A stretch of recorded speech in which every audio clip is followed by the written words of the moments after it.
Hi, everybody. My name is Nina Bosky. I'm one of the producers for the Icon series, and this is one of our special cast interviews. I'm very excited and honored to have Savannah Gilmore here with us.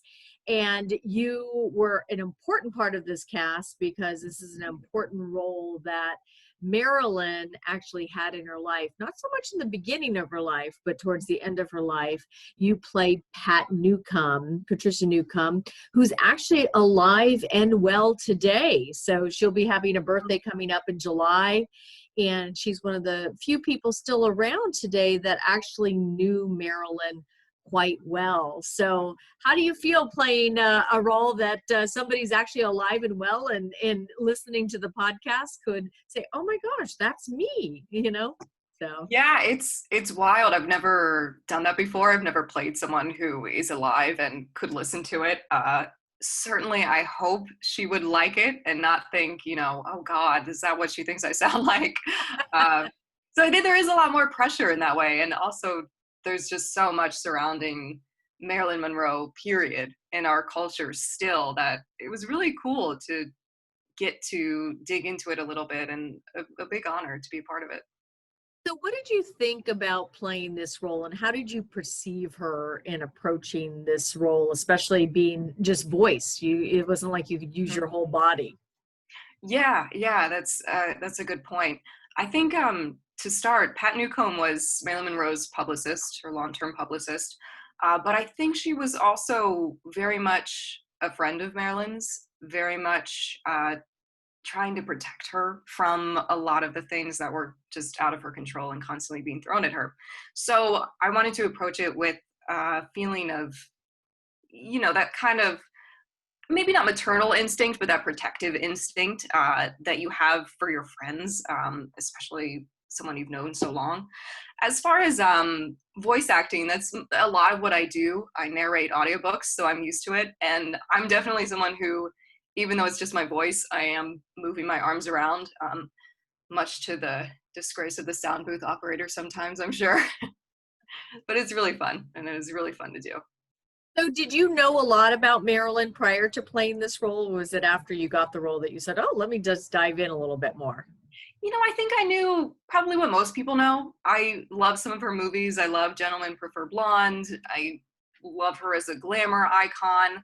But I didn't know a lot about her personal life or anything like that before. And I was really surprised to learn that I think she was kind of a woman ahead of her time in a lot of ways. Not that I never thought she was, just fluff or whatever that, maybe she's perceived as sometimes, but she really knew what she was doing, I think. And she was incredibly talented, which I think sometimes we forget because she's so iconic and she's so beautiful, but she was actually so talented and just a really fascinating person, I think, even beyond the movie star. I think that's really interesting that you say that, because I think a lot of times people think that the Marilyn Monroe caricature, the one that played the comedies, right, the starlet, the kind of ditzy blonde, was her, and she was far from it, as you knew, or found out during this podcast. What drew you to this podcast? Yeah, that's a good point of what you said. She absolutely was, and I think that is kind of what drew me to the podcast. I think so often we overlook beautiful women as being only beautiful women, and certainly I think she was a victim of that, even though, again, to be clear, I think she was so talented, and I think that shines through still all these years later.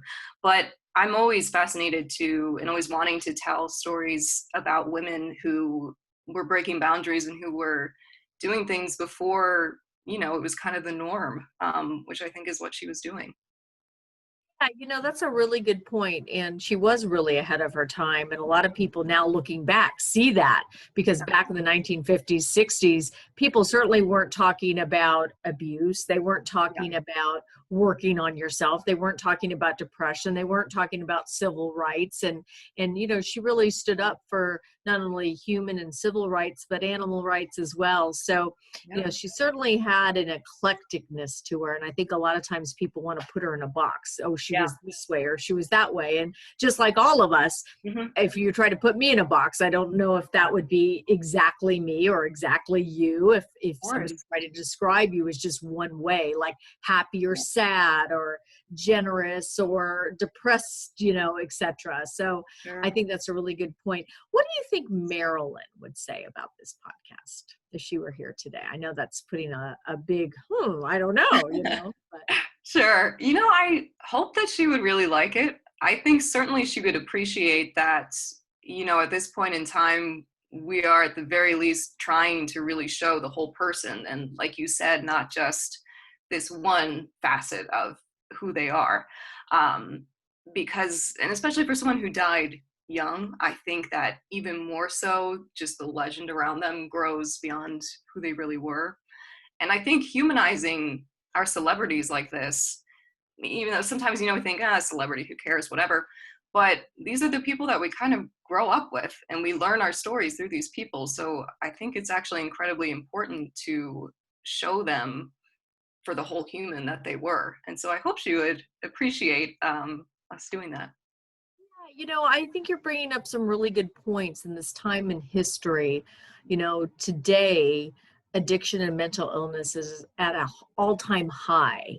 Yeah. Yet, there are so many more resources. So there seems to be a disconnect. We like to put our celebrities on a pedestal, and yet we don't like to look at them as so much as human. And I think it's that humanness that connects us all. And that was certainly one of the things that I think 50 something years later, almost 58 years later, that Marilyn has that vulnerability that allows people to connect to her today, even though she's been gone as long as she has. So I find it, remarkable. You did such a great job in the role of Patricia Newcomb. And obviously this is a multi-season podcast. So there's going to be plenty other scenes with Patricia and Marilyn as the seasons unfold and continue. And I just wanted the audience to get to know you too, and get to know the role of Patricia Newcomb through you, Savannah. And thank you so much for being a part of the podcast. Thank you so much, Nina. I'm really excited, and I hope everyone listening really enjoys it as much as we did.